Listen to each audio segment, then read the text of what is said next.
इस मूवी के शुरू में बताया जाता है कि कई साल पहले जब ये ब्रह्मांड बना था, उस समय 4 ऐसे देवता थे जिनके पास अत्यधिक शक्तियां थीं। इन्हीं देवताओं ने स्वर्ग को तमाम दुश्मनों से बचाए रखा था, लेकिन उन्हें यह अंदाजा नहीं था कि एक मंकी किंग, जिसे लोग वुकोंग के नाम से जानते थे, उन्हें कड़ी चुनौती देगा। उन्होंने मंकी किंग के साथ बहुत बहादुरी से लड़ाई लड़ी, लेकिन उसकी शक्ति के आगे वे टिक नहीं सके। मंकी किंग ने एक एक कर उन सभी देवताओं को हरा दिया, जिसके बाद भगवान बुद्ध को खुद हस्तक्षेप करना पड़ा। बुद्धा ने मंकी किंग को हराकर धरती के नीचे एक स्थान पर कैद कर दिया। इस घटना के कई साल बीत जाते हैं और हमें तियान नाम का एक छोटा बच्चा दिखाया जाता है, जिसे पहाड़ों का देवता रास्ता दिखा रहा होता है। ये वही पहाड़ है जिन्होंने मंकी किंग को कैद कर रखा था। तियान खुद ही इन पहाड़ों में जाने का निर्णय लेता है और एक रहस्यमय गुफा में प्रवेश करता है। वहाँ हर ओर घना अंधेरा होता है और जैसे जैसे वह आगे बढ़ता है, अंधेरा और गहरा होता जाता है। अचानक तियान का पैर फिसल जाता है और वो एक विशाल हॉल में जाकर गिरता है, जहाँ उसे बुद्ध की एक विशाल प्रतिमा दिखाई देती है। तभी एक बहुत शक्तिशाली डेमन उसके सामने आता है, जो वास्तव में मंकी किंग होता है। यहाँ हमें पता चलता है कि देवताओं ने पिछले 5 सालों से मंकी किंग को इन पहाड़ों में कैद कर रखा है। इतने लंबे समय तक कैद में रहने के कारण वो लगभग पागल हो चुका था और वो फिर से भागने की कोशिश करता है, लेकिन एक फोर्स फील्ड उसे वापस धकेल देती है। इसके बाद वहाँ बहुत सारी शैतानी शक्तियाँ उसे हर तरफ से मारने लगती हैं, जिससे वो नीचे गिर जाता है। मंकी किंग की पीड़ा देखकर तियान खुलासा करता है कि वो उसे आजाद करने के लिए आया है। दरअसल उसे एक वीनस नामक देवता ने एक जादुई छड़ी दी थी, जिसमें फोर्स फील्ड को तोड़ने की शक्ति है। और यहाँ हम देखते हैं कि वो छड़ी खुद ही देवता में बदल जाती है। देवता वुकोंग को एक जादुई बॉक्स देता है, जिससे उसे अस्थायी तौर पर आजादी मिल जाती है। देवता उसे बताता है कि अगर वुकोंग अपनी पूर्ण स्वतंत्रता चाहता है तो उसे उस जादुई बॉक्स को पहाड़ों के दिल तक पहुंचाना होगा और तभी उसकी सारी शक्तियां उसे वापस मिल जाएंगी। ये सुनकर वुकोंग जोर से पागलों की तरह हंसना शुरू कर देता है और तुरंत ही पहाड़ से बाहर निकल जाता है। उसके निकलते ही चारों ओर तबाही मच जाती है। बाहर पहुंचकर मंकी किंग ताजी हवा का आनंद लेने लगता है, लेकिन तभी वो ये देखकर हैरान हो जाता है कि ये छोटा सा बच्चा तियान कैसे सुरक्षित बाहर निकल आया। तियान वुकोंग से मदद मांगता है, लेकिन मंकी किंग उसकी मदद करने से इनकार कर देता है, क्योंकि वो उन सभी देवताओं से नफरत करता था जिनकी वजह से उसे इतनी तकलीफें झेलनी पड़ी थी। जब दोनों आपस में बात कर रहे होते हैं, तभी वुकोंग देखता है कि एक डेमन गर्ल अपनी जान बचाने के लिए भाग रही है। उसी समय एक विशालकाय राक्षस उस पर छलांग लगाता है और वो उड़ती हुई दूर जा गिरती है। उस लड़की का नाम येन था और उसने क्रॉस के राजा को बहुत नाराज कर दिया था, क्योंकि उसने खौफनाक राक्षस से शादी करने से इनकार कर दिया था। इससे पहले कि वह राक्षस उस लड़की को मारता, सौभाग्य से मंकी किंग वहां पहुंचकर उसका हमला रोक लेता है और उसे पूरी ताकत से पीछे धकेलता है। लेकिन वो राक्षस जल्दी ही संभल जाता है और मंकी किंग पर फिर से हमला करने लगता है। इस बीच वुकोंग उसके हमलों से बचता रहता है और राक्षस के फरसे को चतुराई से चकमा देता है। लेकिन आखिरकार वो राक्षस मंकी किंग पर वार करने में सफल हो जाता है, जिससे मंकी किंग दूर जा गिरता है। अब मॉन्स्टर अपना फाइनल अटैक करने ही वाला होता है कि तभी डेमन गर्ल अचानक उसके हमले को रोक देती है। वो मॉन्स्टर को अपनी बीन से नियंत्रित करने लगती है। ये देखकर वुकोंग तुरंत मॉन्स्टर पर हमला करता है, जिससे वो चट्टान पर जा गिरता है। इसके बाद वुकोंग एक टिक से मॉन्स्टर के हथियार को उसकी गर्दन पर मारता है, जिससे वो वहीं मारा जाता है। अब येन मंकी किंग के पास जाकर उसकी जान बचाने के लिए उसका धन्यवाद करती है, लेकिन साथ ही बताती है कि उसकी दोस्त भी डीमन सिटी में फंसी हुई है। वो मंकी किंग से मदद मांगती है, लेकिन मंकी किंग इसमें कोई दिलचस्पी नहीं दिखाता। लेकिन उसे यह एहसास होता है कि माउंटेन ऑफ हार्ट्स की लोकेशन केवल वीनस देवता को पता है और इसी कारण मंकी किंग के पास डीमन सिटी जाने के अलावा कोई और चारा नहीं बचता। वो फैसला करता है कि वो डेमो सिटी जाएगा, जहाँ बहुत सारे मॉन्स्टर्स होते हैं जो ड्रैगन किंग की पूजा कर रहे होते हैं। वहाँ का माहौल देखकर वुकोंग को बहुत गुस्सा आता है, क्योंकि लोग उसका नाम तक भूल चुके होते हैं। गुस्से में वो उत्सव को रोकने के लिए संगीत बंद कर देता है। सारे डेमन इस पर हैरान होते हैं और उसकी ओर बढ़ते हैं। वो उससे अपनी पहचान बताने के लिए कहते हैं और जब उन्हें पता चलता है कि यह मंकी किंग है, तो वे उस पर हंसना शुरू कर देते हैं, क्योंकि अब उसकी शक्तियां कमजोर हो चुकी थी। अपना मजाक उड़ता देखकर वुकोंग को बहुत गुस्सा आता है और वो एक पंच से एक डेमन को दूर फेंक देता है, जिससे वो मर जाता है। फिर वो बाकी डीमंस पर भी हमला करने लगता है। वो उन्हें खिलौने की तरह इधर उधर फेंकने लगता है और जल्द ही सभी को हरा देता है। तभी मंकी किंग उस जगह बीचों बीच बने एक खंबे से टकराता है। उसे ये देखकर हैरानी होती है कि उसके पीछे उसका पौराणिक हथियार छिपा हुआ है और इसी हथियार के दम पर पूरी इमारत टिकी हुई थी। वुकोंग ये देखकर बहुत क्रोधित होता है कि उसके हथियार का इस्तेमाल एक इमारत के खंबे की तरह किया गया है। वो जल्दी से कूदकर ऊपर जाता है और अपने हथियार को आजाद करने लगता है, लेकिन तभी एक ड्रैगन मॉन्स्टर वहाँ आकर उस पर हमला करता है। वो मंकी किंग से उस मॉन्स्टर की मौत का बदला लेने आया था, जिसे मंकी किंग ने येन को बचाने के लिए मार दिया था। मंकी किंग तुरंत ड्रैगन मॉन्स्टर पर जवाबी हमला करता है, लेकिन उसकी शक्तियां ड्रैगन मॉन्स्टर की ताकत के सामने बहुत कम पड़ती है और जब ड्रैगन मॉन्स्टर उसे मारता है तो मंकी किंग दूर जाकर गिरता है। इसी बीच तियान और येन दुश्मनों के बेस में घुसने में कामयाब हो जाते हैं। वो दोनों वहाँ से धीरे धीरे आगे बढ़ते हैं। वो सौभाग्य से उस वीनस देवता को ढूंढ लेते हैं, जो पत्थर के बने सिंहासन पर बैठा था और अभी तक जिंदा था। देवता वीनस येन की मुलाकात उसकी फ्रेंड गोल्डन बटरफ्लाई से करवाता है, लेकिन तभी दुश्मन को उनका पता लग जाता है और वो वहाँ पहुँच जाते हैं। लेकिन देवता वीनस जल्दी से उन्हें वहाँ से टेलीपोर्ट करके ऊपर छत पर ले जाते हैं, जहाँ मंकी किंग और ड्रैगन किंग के बीच भयंकर युद्ध छिड़ा हुआ था। वीनस ड्रैगन मॉन्स्टर से रिक्वेस्ट करता है कि वो उन्हें जाने दे, लेकिन ड्रैगन मॉन्स्टर इसके जवाब में एक बहुत ही शक्तिशाली हमला करता है। इस हमले से बचने के लिए देवता वीनस एक सुरक्षा कवच बना देता है, लेकिन इस बीच ड्रैगन किंग वुकोंग को पकड़ने में कामयाब हो जाता है और वो अपनी काली शक्तियों से उसके शरीर को नींबू की तरह निचोड़ने लगता है। लेकिन तभी देवता वीनस ड्रैगन के जादू को तोड़ने में सफल हो जाते हैं और सबको टेलीपोर्ट करके एक रहस्यमयी जंगल में पहुंच जाते हैं। यहाँ मंकी किंग देवता से पहाड़ों के दिल का पता पूछता है। देवता उसे बताते हैं कि इसकी सही जानकारी सिर्फ तुम्हारे मास्टर को थी, जो कि कई साल पहले मर चुके हैं। दरअसल मंकी किंग के मास्टर ने देवताओं से उसकी जान को बचाने के लिए खुद की कुर्बानी दे दी थी। मंकी किंग जब ये सुनता है तो उसे एहसास होता है कि उसका घमंड ही उसके मास्टर की मौत की वजह बन गया और ये सोचकर वो बहुत दुखी होता है। मंकी किंग अपने दोस्तों के साथ मिलकर पहाड़ों के दिल को खोजने का फैसला करता है। अगली सुबह वे उस रहस्यमयी जगह की तलाश में जंगल में आगे बढ़ने लगते हैं। इस दौरान मंकी किंग अपने नए दोस्तों के साथ काफी घुल मिल जाता है। वे जल्द ही एक विशाल पहाड़ी पर पहुंच जाते हैं। यहाँ मंकी किंग अंदाजा लगाने की कोशिश करता है कि उन्हें आगे किस दिशा में जाना चाहिए, लेकिन जल्द ही उन्हें महसूस होता है कि कुछ गलत होने वाला है, क्योंकि ऊपर काले बादल इकट्ठा होने लगते हैं। अचानक से कुछ डार्क एंटिटीज उनके पीछे दिखने लगती हैं और तब उन्हें पता चलता है कि ये ड्रैगन किंग के गुलाम हैं, जो मंकी किंग को मारने के लिए आए हैं। वो एक बड़ा सा तूफान पैदा करते हैं जिससे सभी हवा में खिंचने लगते हैं। वुकोंग अपने पैरों पर खड़े रहने की पूरी कोशिश करता है, लेकिन अपने दोस्तों को बचाने में नाकाम हो जाता है और येन और टियान पहाड़ी से नीचे गिरने लगते हैं। ड्रैगन किंग के गुलाम मंकी किंग को पकड़ लेते हैं और वो उसे खत्म करने ही वाले थे कि तभी तेजी से उड़ता हुआ एक बादल वहाँ आता है और सभी को बचा लेता है, क्योंकि ये बादल छोटे बच्चे टियान ने बुलाया होता है।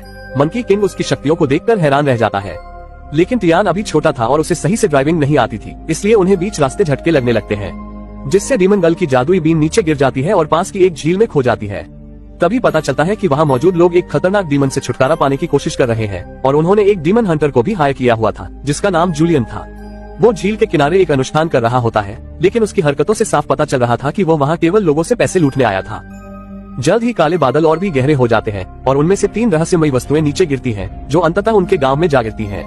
लोग घबराकर उस जगह की ओर दौड़ पड़ते हैं और वुकोंग और उसके साथियों को देखकर चकित रह जाते हैं, ये सोचते हुए कि वे उन्हें बचाने आए हैं। उधर डेमो हंटर ये देखकर बहुत गुस्से में आ जाता है कि लोग उस पर ध्यान नहीं दे रहे। तब वो अपना असली रूप दिखाता है, जो कि एक पिग डीमन था। वो जल्दी से लोगों के पास जाता है और उन्हें यकीन दिलाने की कोशिश करता है कि वो मंकी किंग है और वो उस खतरनाक डीमन को नष्ट कर देगा। पिग डीमन मंकी किंग को बताता है कि झील में एक बहुत ही खतरनाक राक्षस रहता है, जो हर उस इंसान को निशाना बनाता है जो पानी के करीब जाता है। मंकी किंग अजनबियों की मदद करने की कोई खास इच्छा नहीं रखता था, लेकिन जब वो उन्हें तकलीफ में देखता है तो अपने दोस्तों के अनुरोध पर आखिरकार वो उनकी मदद के लिए राजी हो जाता है। वो फैसला करता है कि वहीं रहकर डीमन का मुकाबला करेगा। सभी लोग मिलकर काम शुरू कर देते हैं और अपने सभी संसाधन इकट्ठे करते हैं ताकि मंकी किंग के लिए एक वेपन तैयार कर सके। जल्दी ही वे एक भारी हथियार तैयार करने में सफल हो जाते हैं, जो इतना भारी था कि कई लोग मिलकर ही उसे उठा पाते हैं। लेकिन मंकी किंग उसे एक ही हाथ से उठा लेता है और उसे ऐसे घुमाने लगता है जैसे वो कागज का बना हो। इसके बाद वो डीमन से लड़ने के लिए पूरी तरह तैयार हो जाता है। मंकी किंग अपना हथियार पकड़े झील की ओर पीठ करके खड़ा हो जाता है और डीमन के आने का इंतजार करता है, जबकि गांव वाले घरों के पीछे छिप जाते हैं ताकि वे मॉन्स्टर के आने पर उस पर अचानक से हमला कर सके। थोड़ी देर में वो मॉन्स्टर मंकी किंग के पीछे आता हुआ दिखाई देता है। वो धीरे धीरे मंकी किंग पर हमला करने के लिए बढ़ रहा होता है। तभी मॉन्स्टर तेजी से पानी से निकलता है और सीधा मंकी किंग पर हमला करने के लिए बढ़ता है, लेकिन मंकी किंग उसके हमले से खुद को बचाते हुए वापस उसी पर हमला कर देता है, जिससे मॉन्स्टर दूर जाकर गिरता है। इस हमले के कारण मॉन्स्टर मजबूर होकर अपने इंसानी रूप में आ जाता है। वुकोंग उसे ताना देता है कि तुम तो बड़े कमजोर हो। ये सुनकर मॉन्स्टर को बहुत गुस्सा आता है और वो दोबारा से मंकी किंग पर हमला कर देता है, लेकिन वुकोंग उसके हमले से फिर से बच निकलता है और उसे नदी में फेंक देता है। गांव वाले ये देखकर जीत की खुशी मनाने लगते हैं, क्योंकि उन्हें लगता है कि मॉन्स्टर मारा जा चुका है, लेकिन उन्हें यह एहसास नहीं था कि मॉन्स्टर अभी तक जिंदा है। अचानक मॉन्स्टर उछलते हुए पानी से बाहर आता है और गांव वालों की तरफ बढ़ता है, लेकिन तभी पिग मॉन्स्टर जूलियन उसे जबड़े से पकड़ लेता है और उसे किक मारकर हवा में उछाल देता है। फिर वो उसके पीछे छलांग लगाता है और उस पर हमला करके उसे फिर से पानी में फेंक देता है। इस बीच गांव वाले रस्सियों को खींचना शुरू कर देते हैं और आखिरकार वो रिवर डीमन को एक जाल में फंसाने में कामयाब हो जाते हैं। इस तरह वे लड़ाई जीत जाते हैं। इसके बाद गांव वाले जीत का जश्न मनाना शुरू कर देते हैं और मंकी किंग का एहसान मानते हैं, जिसने उनकी मदद की और उन्हें डीमन से बचाया। लेकिन सभी लोग हैरान रह जाते हैं जब मंकी किंग जीत का पूरा श्रेय जूलियन को देता है। वो कहता है कि जूलियन ही था जिसने मुझे यहाँ रुककर लड़ाई लड़ने के लिए राजी किया था। गाँव वाले अब जूलियन का भी धन्यवाद करने लगते हैं। गांव वाले ये जानते हुए भी कि वो एक डीमन है, इसके बावजूद वो उसे उस लड़की से शादी की इजाजत दे देते हैं जिसे वो पसंद करता था। अब मंकी किंग येन के पास जाता है और उसे उसका जादुई बीन दे देता है, जो उसे मॉन्स्टर से लड़ाई के समय झील से मिला था। येन धन्यवाद कहने के लिए मंकी किंग के करीब आती है, लेकिन वो हैरान रह जाती है जब उसे उसके दिल की धड़कन सुनाई नहीं देती। तभी उसे एहसास होता है कि उसका दिल कहीं खो गया है। येन मंकी किंग से वादा करती है कि वो उसके दिल को वापस ढूंढने में मदद करेगी, ताकि मंकी किंग फिर से पहले की तरह शक्तिशाली हो सके। पर उन्हें अंदाजा नहीं होता कि अभी एक खतरा उन सबके सिर पर मंडरा रहा है। इसके बाद हम देखते हैं कि अचानक एक अज्ञात शक्ति टियान को उठा ले जाती है और वहाँ मौजूद सभी लोगों को भी मार डालती है। जब मंकी किंग और येन वापस हॉल में आते हैं तो वे देखकर स्तब्ध रह जाते हैं कि वहाँ सभी लोग मारे जा चुके थे। मरते मरते गांव का नेता उनसे कहता है कि वे दोनों वहाँ से भाग जाएं। दूसरी तरफ जब जूलियन अपनी प्रेमिका के घर जाता है तो उसे अपनी प्रेमिका जमीन पर पड़ी मिलती है। वो सदमे में अपनी प्रेमिका को गोद में उठाता है और जब वो उसके हाथों में दम तोड़ देती है तो जूलियन दुख के समुद्र में डूब जाता है और रोने लगता है। उसी समय मंकी किंग वहाँ मौजूद लोगों पर हमला करने लगता है और तभी हमें पता चलता है कि यह सब ड्रैगन किंग और उसके साथियों ने किया था, जो उनका पीछा करते हुए वहाँ तक पहुँच चुके थे। ये देखकर वुकोंग को बहुत गुस्सा आता है और वो पूरी ताकत के साथ ड्रैगन किंग पर हमला कर देता है। लेकिन ड्रैगन किंग की शक्ति मंकी किंग से कहीं ज्यादा थी। ड्रैगन किंग मंकी किंग पर हमला करता है और उसे खिलौने की तरह दूर फेंक देता है। खुशकिस्मती से येन भी वहाँ लड़ाई के लिए पहुँच जाती है, लेकिन ड्रैगन किंग उसे भी उठाकर दूर फेंक देता है। इसके बाद ड्रैगन किंग मंकी किंग का मजाक उड़ाने लगता है कि वो कितना कमजोर हो चुका है। इसके बाद ड्रैगन किंग मंकी किंग पर अटैक करने की कोशिश करता है, लेकिन सभी को तब हैरानी होती है जब टियान अचानक से सामने आकर अटैक रोक लेता है।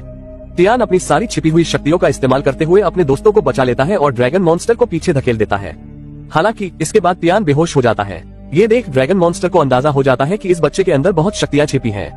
वो टियान की सारी शक्तियों को अपने अंदर अवशोषित करने लगता है। जब रिवर मॉन्स्टर ये देखता है तो वो टियान को बचाने के लिए ड्रैगन मॉन्स्टर पर हमला करता है, क्योंकि टियान पहले ही उसका दोस्त बन चुका था। लेकिन ड्रैगन मॉन्स्टर उसका अटैक रोककर काउंटर अटैक करता है और रिवर मॉन्स्टर को दूर फेंक देता है। इस मौके का फायदा उठाकर ड्रैगन मॉन्स्टर टियान को लेकर वहाँ से गायब हो जाता है। इधर येन मंकी किंग को बचाने की कोशिश में उसकी तरफ बढ़ती है, जो लगभग मरने ही वाला होता है। तभी वहाँ देवता वीनस आते हैं और वो उसे बताते हैं कि अगर वो मंकी किंग को बचाना चाहती है तो उसे खुद का और अपनी दोस्त गोल्डन बटरफ्लाई का बलिदान देना होगा, जिससे उनकी आत्मा डीमन के दिल में बदल जाएगी। ये सुनकर डीमन गर्ल अपनी बीन उठाती है और आखिरी बार उसे बजाती है, जिससे गोल्डन बटरफ्लाई वहाँ आकर मंकी किंग पर बैठ जाती है। तभी मंकी किंग को एक सपना आता है जिसमें वो अपने मास्टर से मिलता है। मास्टर उससे पूछते हैं कि क्या तुमने माउंटेन ऑफ हार्ट्स को खोज लिया है। मंकी किंग माफी मांगते हुए कहता है कि वो ये नहीं कर पाया, लेकिन मास्टर उसे बताते हैं कि तुम उसे पहले ही खोज चुके हो, और फिर वो मंकी किंग को उसकी सारी शक्तियां वापस लौटा देते हैं। अब मंकी किंग को एहसास होता है कि उसकी लड़ाई अभी खत्म नहीं हुई है। जब मंकी किंग होश में आता है तो वो देखता है कि येन मरने वाली है, क्योंकि उसने अपनी सारी ऊर्जा उसे जिंदा करने में लगा दी थी। मंकी किंग को उसे बचाने का कोई रास्ता नहीं दिखता। जब मंकी किंग अपनी विवशता उसे बताता है तो वह कहती है कि उसे चिंता करने की जरूरत नहीं है। अब जैसे ही वो मंकी किंग के पास आती है तो इस बार उसे मंकी किंग के दिल की धड़कन सुनाई देती है। इसके साथ ही येन की मृत्यु हो जाती है और उसकी देह हवा में गायब हो जाती है। ये देखकर मंकी किंग को बहुत ज्यादा गुस्सा आता है और वो अपने उड़ते बादल को बुलाता है और तेजी से दुश्मन की ओर बढ़ता है। हालांकि उसे अब तक पता नहीं था कि ड्रैगन मॉन्स्टर ने टियान की सारी ऊर्जा को सोख लिया था, जिससे टियान भी मारा जा चुका था। मंकी किंग जल्द ही डीमन टावर तक पहुंच जाता है, जहां उसका असली वेपन रखा हुआ था। वो अपनी सारी ऊर्जा इकट्ठा करके वेपन पर प्रहार करता है और उसे हवा में उठा लेता है, जिसकी वजह से पूरी इमारत ध्वस्त हो जाती है और ड्रैगन मास्टर नीचे गिर जाता है। लेकिन मंकी किंग अपने वेपन के साथ सफलता से धरातल पर वापस आ जाता है। इसी दौरान ड्रैगन मॉन्स्टर भी खुद को संभाल लेता है और वो एक खौफनाक डीमन के रूप में सामने आता है। लेकिन मंकी किंग बिना डरे उस पर हमला करने के लिए आगे बढ़ता है। ड्रैगन मॉन्स्टर उस पर कई हमले करता है, लेकिन मंकी किंग उसके सारे हमले बेकार कर देता है और अपने वेपन से उस पर हमला करता है। ड्रैगन मॉन्स्टर भी उस पर काउंटर अटैक करता है, जिससे मंकी किंग पीछे जा गिरता है। ड्रैगन डीमन पीछे से मंकी किंग पर हमला करने की कोशिश करता है, लेकिन भाग्यवश मंकी किंग उसके हमले से बच जाता है। अब वो अपने वेपन से ड्रैगन डीमन पर सीधा वार करता है। ड्रैगन डीमन अपनी सारी शक्तियां इकट्ठा करता है और मंकी किंग के इस अटैक को रोकने में भी कामयाब हो जाता है। दोनों नीचे गिर जाते हैं। इसके बाद मंकी किंग अपनी सारी ऊर्जा का उपयोग करते हुए आखिरी बार हमला करता है, जिससे एक बड़ा धमाका होता है और ड्रैगन मॉन्स्टर मारा जाता है। मंकी किंग भी बेहोश हो जाता है और जब उसे फिर से होश आता है तो वो खुद को बादलों में तैरता हुआ पाता है। उसे अपने मास्टर की आवाज सुनाई देती है, जो उसे बताते हैं कि वो वही जगह है जिसे वह ढूंढ रहा था, यानी mountain of hearts. Monkey king को एहसास होता है कि जिस जगह को वह ढूंढ रहा था वो हमेशा से उसके साथ ही थी। अपने दोस्तों की मृत्यु से उसकी मानवता भी जाग उठती है। वो अपने दोस्तों को स्वर्ग में खुश देखकर उनसे वादा करता है कि वो मानवता की रक्षा करता रहेगा। और यहीं पर यह फिल्म समाप्त हो